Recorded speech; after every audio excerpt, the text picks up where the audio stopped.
बिस्मिल्लाहिर्रहमानिर्रहीम। अस्सलाम वालेकुम। सूरत अल-मोमिनून आज पढ़ते हुए कुछ चीज़ें जहन में आई, सोचा आप लोगों के साथ शेयर कर दूं।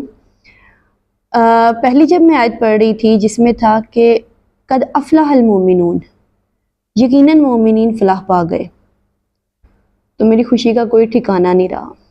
मुझे लगा कि अल्लाह ताला हम मोमिनीन की बात कर रहा है, क्योंकि कुरान मजीद में दो तरह के लोगों का जिक्र है, मोमिन और काफिर। काफिर हम अपने आप को कहते नहीं, हम अपने आप को मोमिन कहते हैं। तो आम लोगों की तरह मेरे जहन में भी एकदम यही आया कि अल्लाह ताला मुझे ये कह रहे हैं कि मोमिनीन फलाह पा गए।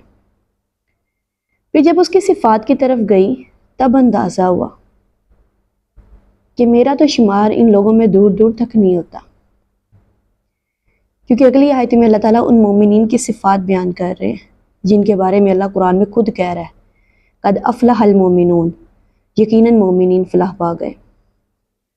दूसरी सिफ्त, जो पहली सिफ्त अल्लाह ताला बता रहे हैं, यानी दूसरी आयत उसमें करें अल्लज़ीना हुम फ़ी सलातिहिम ख़ाशिऊन, जो अपनी नमाजों में आजिज़ी इख्तियार करते हैं। अगर तो सिर्फ नमाज अदा करने का हुक्म होता कि जो नमाज अदा करते हैं, फिर भी मैंने खुश हो जाना था कि नमाज अदा करते हैं हम लोग। लेकिन जब लफ्ज़ ख़ाशिऊन पे नज़र पड़ी तो फिर पता चला कि मेरी नमाज़ों में तो आजिज़ी ही नहीं है, खुशू ही नहीं है, नमाज़ों में तो दिखावा है। मैं तो नमाज कभी भी अल्लाह से डरते हुए अदा नहीं करती। मैं तो नमाज उस तरह अदा नहीं करती जिस तरह रसूलुल्लाह सल्लल्लाहु अलैहि वसल्लम ने नमाज अदा करने का हुक्म दिया है। हमें पता चल जाए कि लोग हमें देख रहे हैं, हमारे सजदे लंबे हो जाते हैं, हमारे क़याम लंबे हो जाते हैं। सहाबा इकराम के बारे में कहा जाता है कि उनका क़याम इतना लंबा होता था कि लोग हैरान हो जाते थे। हज़रत अनस बिन मालिक रज़ी अल्लाह तआला अन्हु के बारे में ये मशहूर था कि वो इतना लंबा क़याम करते थे कि दूसरों को, देखने वालों को ये लगता था शायद ये नमाज भूल गए हैं। रसूलुल्लाह सल्लल्लाहु अलैहि वसल्लम इतना लंबा क़याम करते थे कि पैरों में वर्म पड़ जाते थे। और हम कहाँ पे हैं, मैं कहाँ पे हूँ?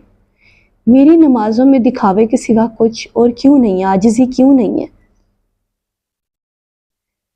तो पहली सिफ्त में पता चला कि मेरा शुमार इन लोगों में नहीं होता।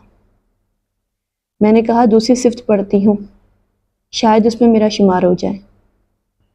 तो अगली आयत में था वल्लज़ीना हुम अनिल लग़्वी मुरिदून, जो लग़वियात से मुंह मोड़ते हैं, बेहुदा बातों से मुंह मोड़ते हैं, बेमकसद बातों से मुंह मोड़ते हैं। ऐसी महफिलों में नहीं बैठते जहाँ अल्लाह और उसके रसूल सल्लल्लाहु अलैहि वसल्लम का जिक्र नहीं होता। रसूलुल्लाह सल्लल्लाहु अलैहि वसल्लम ने फरमाया, जो शख्स मुझे अपने दो जबड़ों के दरमियान यानी ज़ुबान और दो टांगों के दरमियान यानी शर्मगाह की हिफाजत की ज़मानत दे दे, मैं उसे जन्नत की ज़मानत देता हूँ। तो ना तो ज़ुबान हमारे काबू में है, ना नफ्स हमारे काबू में होता है।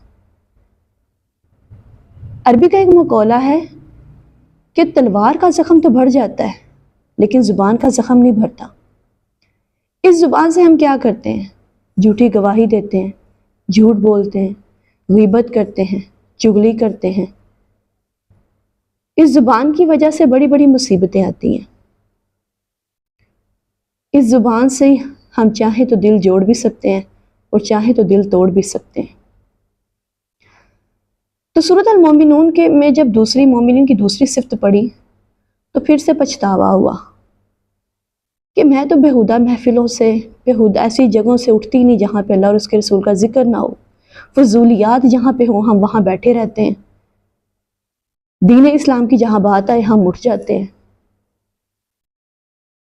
तो अल्लाह ताला से दुआ है कि अल्लाह ताला हमें दीन इस्लाम को समझ कर उस पर अमल करने की तौफीक अता फरमाए।